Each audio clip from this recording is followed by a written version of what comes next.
From the direct reference to Spider-Man No Way Home, to some of the quirkiest Spider-Man variants you've ever seen, the trailer for Spider-Man Across the Spider-Verse was littered with Easter eggs and references, and these are the best of them. We all knew that Across the Spider-Verse was gonna be a wild ride from start to finish. Miles dashed across the multiverse and saw several spider people along the way, including some you've probably never even heard of. But between the original creations, clever throwbacks, and hidden secrets, Oscar Isaac's Spider-Man 2099 makes a direct reference to the events of No Way Home. There's a line where he says, "Don't get me started on Doctor Strange and that little nerd on Earth 1999. That was the moment fans knew this movie's gonna be something special.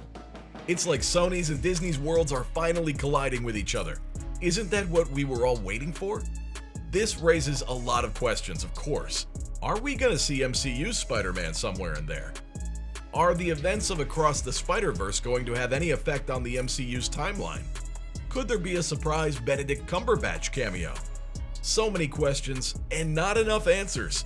There's a moment in the trailer that's guaranteed to become a meme as soon as the movie hits theaters.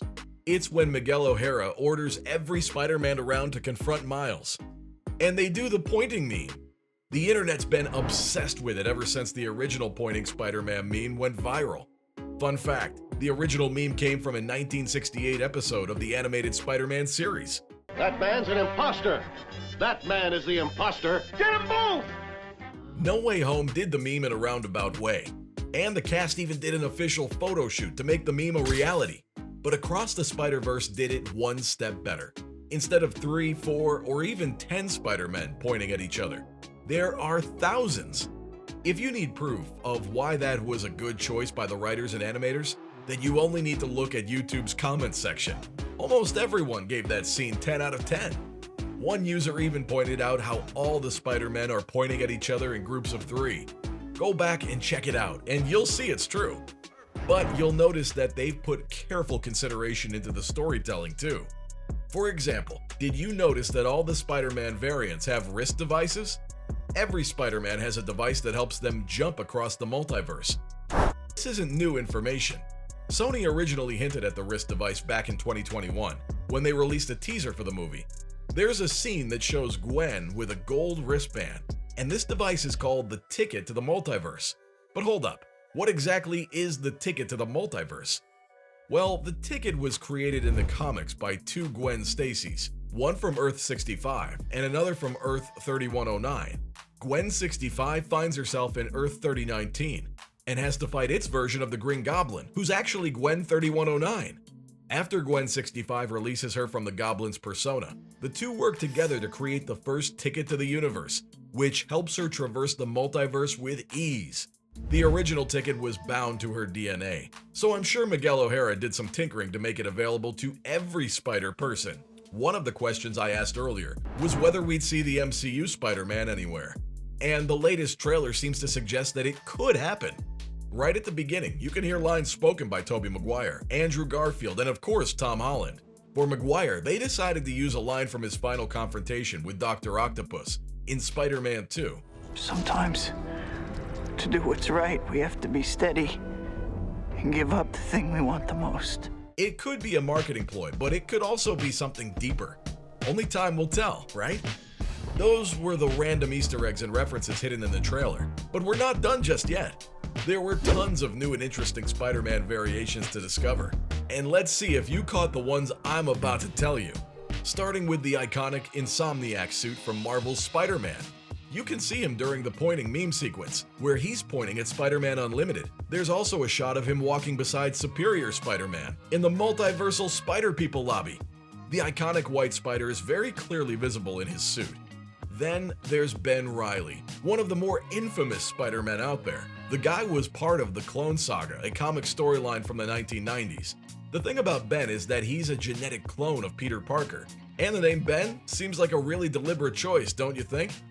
His suit is quite distinct since it features a bigger, darker spider logo, as well as black arms and legs. But that's almost depressing when you compare him to the next variant, Spider-Punk. He's one of the wackiest takes on the character, and was introduced back in the mid-2010s during Marvel's Spider-Verse storyline. This guy is your average punk rock loving anarchist, with a crazy mohawk and his own custom electric guitar. And if we're going for more unique takes on the character, then how about Spider-Man India? Who knew that his Indian counterpart would be called Pavitra Prabhakar? Quick fun fact, if you translate Pavitra to English, it means pure or innocent. Take from that what you will. This version of the character has a completely redesigned suit, using more traditional clothing designs from South Asian culture. It's a pretty awesome design if I do say so myself. Now for a new Spider person that we've never seen before. Or should I say, Spider-Woman. Voiced by Issa Rae, Across the Spider-Verse will introduce a new version of Jessica Drew's Spider-Woman, who hails from Earth 404. For those who attended CinemaCon last year, this shouldn't be new information. Sony showed off the first 15 minutes of the movie, which featured a fight between Spider-Gwen, Miles, and a dimension-hopping vulture. Spider-Woman jumps in and sides with Miles in the mysterious civil war between all the Spider-People. If we're talking about the Civil War, then how can I not mention Spider-Man 2099 or Miguel O'Hara? From the trailer, it looks like he might be a potential antagonist for Miles. He's one of the more badass variants of the character in the comics and a genetics genius. He comes from Earth 928, although you probably knew that from watching the trailers.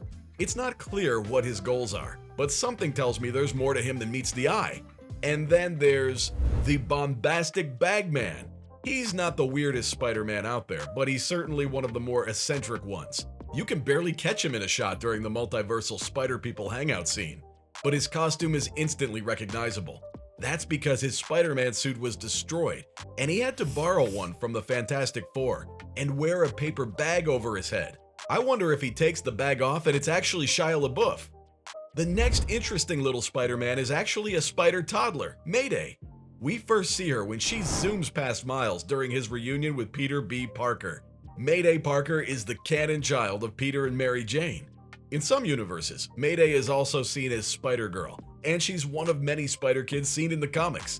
I wonder if this is a subtle setup for the second part of Across the Spider-Verse. Now, next is Superior Spider-Man, who I've mentioned before. But do you know why he's so superior? Superfans know, but if you're unfamiliar with this guy, he's actually Doc Ock in Peter's body. I know, that sounds pretty freaky, but that's a story for another day. All you need to know is that he implanted his mind in Peter's body after his death, and was determined to be the superior version of the hero. It's pretty mind-bending, but I really like that comic book storyline. But is it as mind-bending as Spider-Cyborg and Spider-Horse? Cyborg is one of the cooler versions of the character, with a bulkier look and a badass arm cannon. I wonder what he shoots out of that. He can be seen in the shot where the Spider-People are chasing Miles. He's big, bulky, and looks like someone you wouldn't want to mess with. But then there's the hilarious Spider-Horse. He's an actual trusty steed from the Ultimate Spider-Man cartoon, where Spider-Knight takes him on his many adventures. I wish Knight was in this movie too, but hey, I guess I'll settle for the horse.